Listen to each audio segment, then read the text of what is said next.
En 1919, Walter Gropius, architecte allemand, fonde à Weimar le Bauhaus. Cette école d'un genre nouveau, qui s'installera un temps à Dessau et qui mourra à Berlin en 1933 des conséquences de la montée du nazisme, a révolutionné notre manière de créer et d'habiter jusqu'à aujourd'hui. Cette femme dans son salon à la fin des années 20 est Bauhaus. Elle rend compte de la volonté de l'école de construire un art pour tous. Pratique, fruit de collaboration entre art, artisanat et industrie. Au Bauhaus, l'enseignement commence par désapprendre, avant de se former de manière théorique et pratique. Révolutionnaire pour l'époque. À la couleur, aux matériaux, en passant par tout un tas d'ateliers, métal, verre, textile ou peinture murale, pour converger vers le design et l'architecture, en bref, édifier un monde nouveau. Et si tout ça tenait dans une photographie ?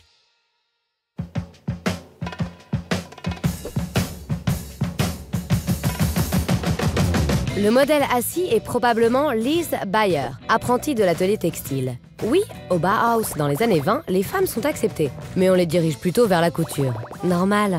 Lise Bayer a conçu la robe, plutôt détonnante pour l'époque, avec des motifs abstraits et une coupe au-dessus du genou. Osé.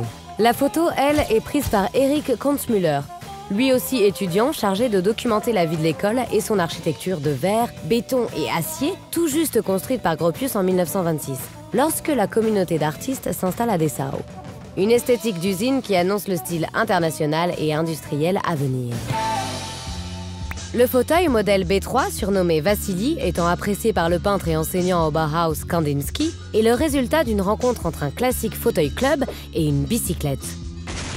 Abstrait, aérien, il est imaginé pour être fabriqué en série par Marcel Breuer, 23 ans.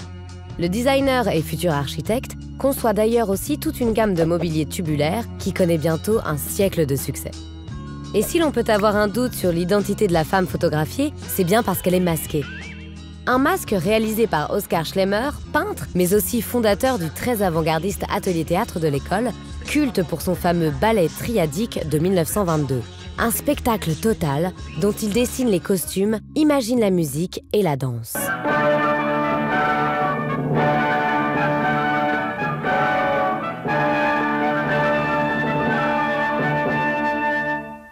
Avec Schlemmer, le bâtiment aussi devient scène. Les corps abstraits interagissent avec l'espace et inspireront chorégraphes et musiciens comme Philippe Decoufflé ou David Bowie. Schlemmer n'était pas le dernier à vouloir faire la fête. Un moyen de s'amuser, se rapprocher, mais aussi de faire travailler les différents ateliers pour créer masques, costumes, décors et accessoires selon le thème des soirées. Quand les nazis sifflent la fin de la récré, l'école s'autodissout. Mais avec ses différents membres en exil, le Bauhaus et son esprit vont continuer à se diffuser et se développer.